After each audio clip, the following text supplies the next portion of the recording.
भंडारा जिल्ह्यातील पीक विमा कंपनीने शेतकऱ्यांची थट्टा केली आहे। कुणाला 1000 तर कुणाला 1500 रुपये विमा मिळाला आहे। त्यामुळे शेतकऱ्यांमध्ये रोष पाहायला मिळत आहे। दरवर्षी शेतात लावलेल्या पिकांचा आसमानी संकटामुळे नुकसान होतो। त्यामुळे कुठेतरी शेतकऱ्यांना मदत होईल या उद्देशाने सरकारने प्रधानमंत्री पीक विमा 1 रुपयात काढला। शेतकऱ्यांनी मोठमोठ्या रांगा लावून विमा काढला।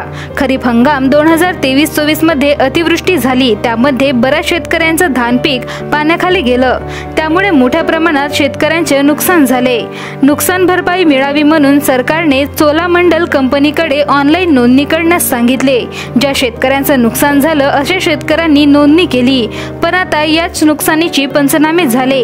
यात शेतकऱ्यांच्या बँक खात्यात पैसे जमा होणे सुरू झाले असून शेतकऱ्यांच्या तोंडाला पाने पुसली जात आहेत। खताची बॅग आजच्या घडीला 1300 रुपयाला मिळत असताना देखील नुकसान भरपाई मात्र 1000 रुपये शेतकऱ्यांना दिली जात आहे। त्यामुळे शेतकऱ्यांची थट्टा सरकार करत असल्याचे आरोप शेतकऱ्यांनी केले आहे।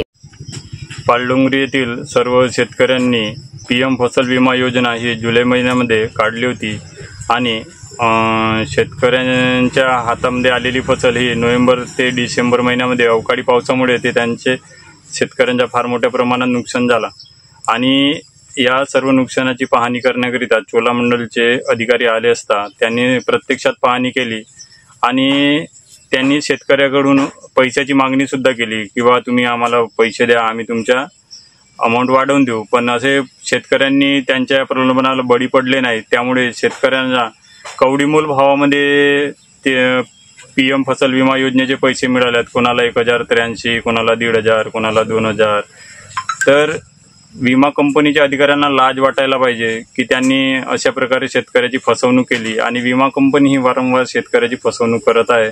याकडे प्रशासनाने विशेष लक्ष दिले पाहिजे। आमच्या शेतकऱ्यांच्या असे लक्षात येत आहे की अधिकारी जो मात आणि प्रशासन को मात या प्रकारची भूमिका सध्या सुरू आहे। नमस्कार, माझे नाव नितीन शिवराम ढाके आहे। पालडोंगरी या गावचा रहिवासी आहे।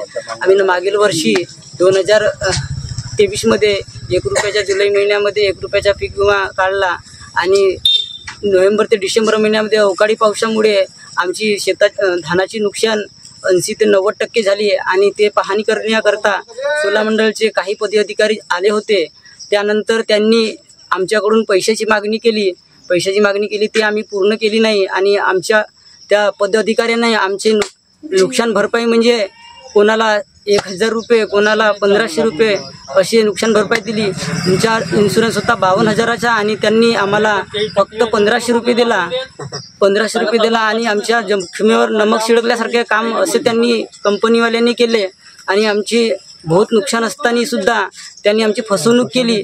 दरवर्षी कंपनी फसवणूक करते, यावर्षी सुद्धा कंपनीने फसवणूक केली। बांधवांनो, माझे नाव नितीन शिवराम ढाके आहे। पालडोंगरी या ठिकाणातून बोलत आहे। मागच्या वर्षी आम्ही 1 रुपयाचा पीक विमा काढलेला होता, पण अजून सुद्धा शेतकऱ्यांना कोणत्याच प्रकारचा लाभ मिळालेला नाही आहे। 30 ते 25,000 रुपये एका एकराचा खर्च येतो आणि कोणत्याच प्रकारचा लाभ मिळालेला नाही आहे आणि जो शेतकऱ्याला लाभ मिळालेला आहे तो एकरी 800 रुपये या पद्धतीने मिळालेला आहे। तर हा शेतकऱ्यांच्या दुखावर नमक छिळकल्यासारखा आहे। याच्या शासनाने, प्रशासनाने याच्याकडे लक्ष द्यावे ही शेतकऱ्यांची नम्रतेची विनंती आहे। नमस्कार मित्रांनो, माझं नाव नाशिक मोती आहे। पालडोंगरी येथील शेतकरी आहे। तर आपण पीक विमा काढलेला होता जून जुलैमध्ये। तर आज आपण ऑक्टोबर ते नोव्हेंबरमध्ये अवकाळी पाऊस झाला आणि त्या अवकाळी पावसामध्ये खूप नुकसान झालेलं आहे। पाऊस त्यामध्ये धानाच्या त्यामध्ये चोलो कंपनीकडून काही पदाधिकारी आलेले होते आणि त्यांनी पाहणी केली आणि काही कास्तकारांचे 70, 65, 60 या हजार एवढ्या रुपयाचे आपण पीक विमा काढला आणि त्यामध्ये फक्त 1000, 1200, 800 या पद्धतीने आपण जर कास्तकारांना देत असतो तर ते कास्तकाराची एक चिमणी उडवण्यासारखं असते। कारण की आज कास्तकारी आपलं शेती करण्याकरते चिकलटीपासून तर धान कपाईपर्यंत आज कमीत कमी 15,000 ते 20,000 रुपये एकरी खर्च येतो आणि आपण त्याला 1083 रुपये जर देत असतो या 1800 रुपये देत असतो हे त्याची धज्जी उडवून होते। हेच माझ्या सरकारला सांगणे आहे की त्यांना जो पाहिजे बदला तो त्यांना मिळावी.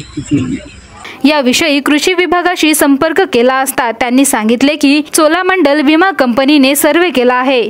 त्या सर्वेनुसार शेतकऱ्यांचं कापून ठेवलेलं धान पीक नुकसान झालं असेल अशा क्षेत्रातील बाधित शेतकऱ्यांना मोबदला देण्यात आला असल्याचे त्यांनी सांगितले, पण कॅमेऱ्यासमोर बोलण्यास नकार दिला आहे। पण शेतकऱ्यांच्या तोंडाला पाने पुसली गेली असल्याचा आरोप शेतकरी करीत आहेत।